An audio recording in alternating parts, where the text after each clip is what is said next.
qu'est-ce qu'il faut retenir? On va dire soit Z et Z' deux nombres complexes non nuls. Deux nombres complexes non nuls.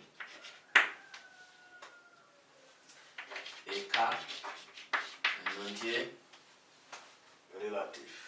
On a deux points. L'argument de Z fois Z' égale à l'argument de Z plus l'argument de Z' plus les deux. Ça veut dire que l'argument transforme la multiplication en une somme. Attention, on n'a pas dit l'argument de Z fois Z' donne l'argument de Z multiplié par l'argument de Z'. Mais ça donne plutôt l'argument de Z plus l'argument de Z' plus les deux capis. Ensuite, l'argument de 1 sur Z, ça donne quoi? Ça donne moins argument de Z plus les deux K plus les deux capis. Donc l'argument de l'inverse, ça donne l'opposé de l'argument. Ensuite, l'argument d'un quotient.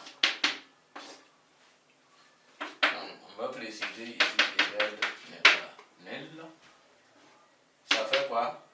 Ça donne l'argument de Z moins l'argument de Z' avec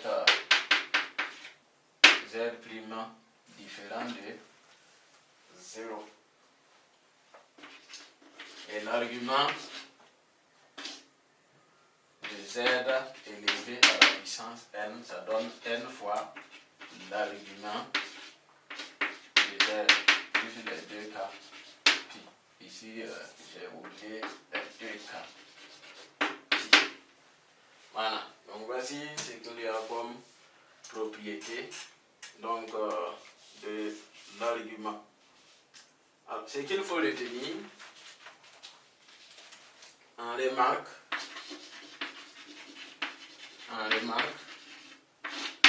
il faut retenir que le complexe nul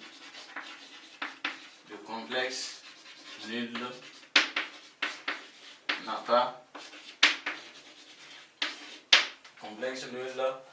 pas d'argument.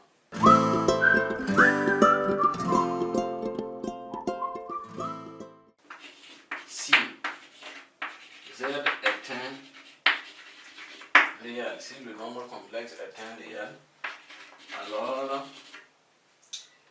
R de Z vaut tout simplement Kt avec K éléments de Z. Maintenant, si Z est un imaginaire, puis en ce moment, son argument vaut pi demi plus K.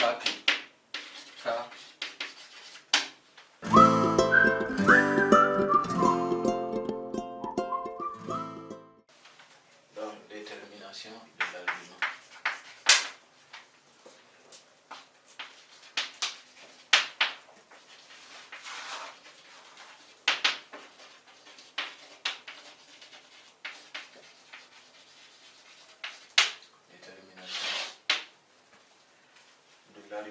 Donc on va supposer un nombre complexe sous forme algébrique et sous forme trigonométrique.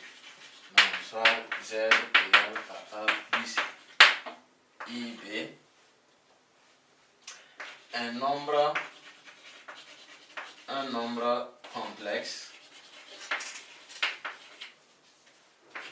dans la forme algébrique, donc la forme trigonométrique plutôt, dans la forme trigonométrique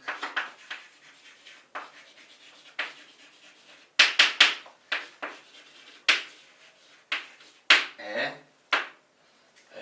Z égale à R facteur de cosinus alpha plus I sinus de alpha. Donc c'est la conjugaison de ces deux-là qui va nous donner un système qui va nous permettre de déterminer alpha qui est l'argument de notre nombre complexe. On y va. Alors, comme les deux sont les mêmes, Z égale à Z, ça signifie que A plus IB égale à tout ça. Donc je vais développer. Ça fait R cosinus alpha plus IR sinus de alpha si vous voulez.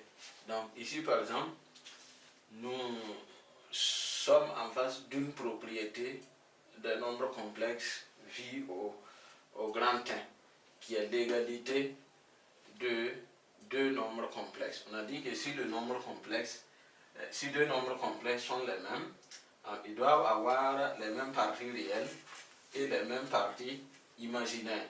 Donc ça nous permet ici de dire, puisque ici si vous regardez bien, c'est A plus IB. Ici aussi c'est écrit sous la forme de A plus IB. Donc ici la partie réelle représente R cosinus alpha et la partie imaginaire représente R sinus alpha. Donc ça nous permet de dire que quoi? Ils doivent avoir les mêmes parties réelles et les mêmes parties imaginaires. Donc ça permet d'avoir que A égale à R cosinus de alpha et B égale à R sinus de alpha. Je rappelle que pour donner la partie imaginaire, on laisse tomber les I et on donne ce qui reste. Donc ça donne, on va essayer de tirer tout simplement cosinus alpha et sinus alpha. On aura que cosinus alpha donne A sur R et sinus de alpha lui donne B sur R. Avec R bien sûr le module du nombre complexe Z. Alors, qu'est-ce que cela signifie? Well, ce système, j'ai un angle trigonométrique, un angle dont j'ai un angle orienté dont je connais son cosinus et son sinus en même temps. Normalement, je dois pouvoir déterminer la valeur de l'angle alpha à travers ce système. J'ai un angle, je connais son cosinus, je connais son sinus, je dois pouvoir donner la valeur donc de l'angle alpha.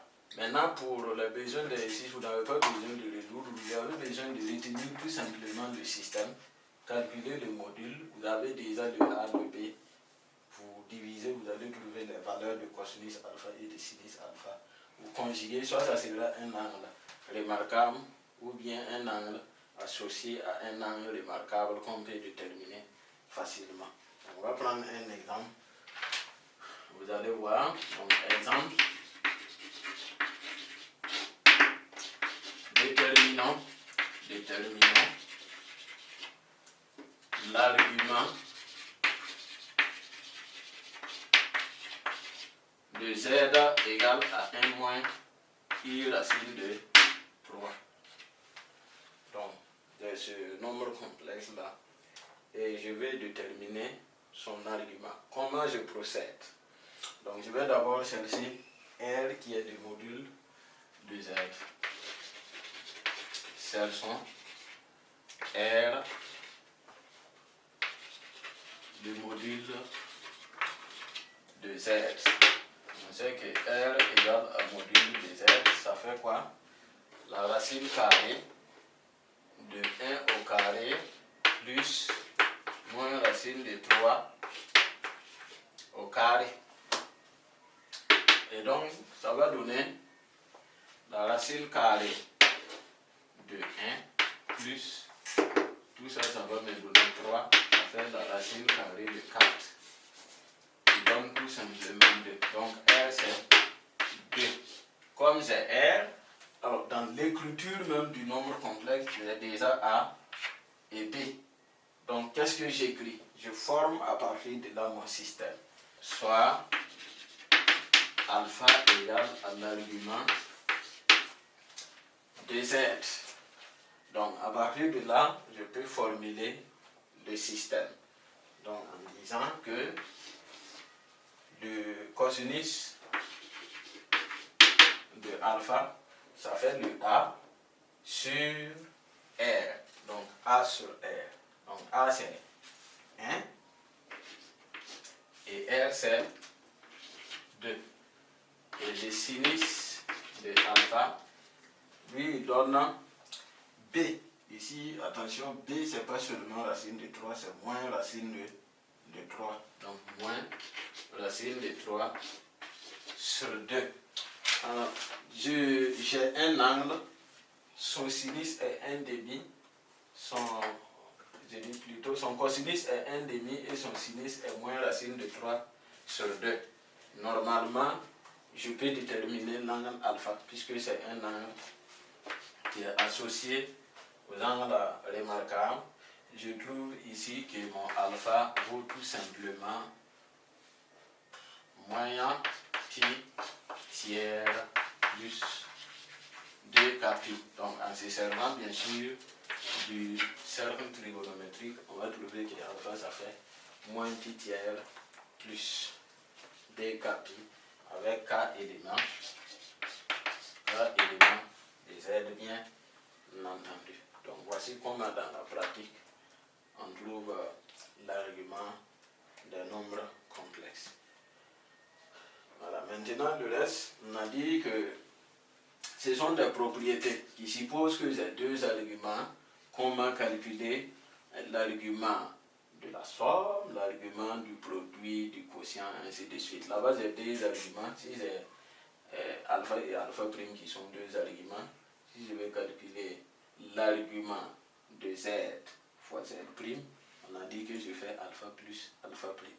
Donc si je vais calculer par exemple l'argument de z divisé par z prime, on fait alpha maintenant moins alpha prime. On ne divise pas directement les arguments, mais on applique la propriété de l'argument plutôt qui transforme la multiplication en une somme, qui transforme le quotient en une soustraction, ainsi de suite. Donc j'utilise maintenant les propriétés pour pouvoir déterminer les arguments. Donc ici, là, il faut que, bien sûr, en fin de calcul, les valeurs du cosinus et du sinus doivent me permettre de déterminer mentalement la valeur de l'angle alpha. Donc après avoir vu les formes trigonométriques des nombres complexes, comment calculer l'argument et sa propriété, on va en petit 4 voir comment effectuer des opérations sur des formes trigonométriques ou sur des nombres complexes qui sont écrits sous forme trigonométrique.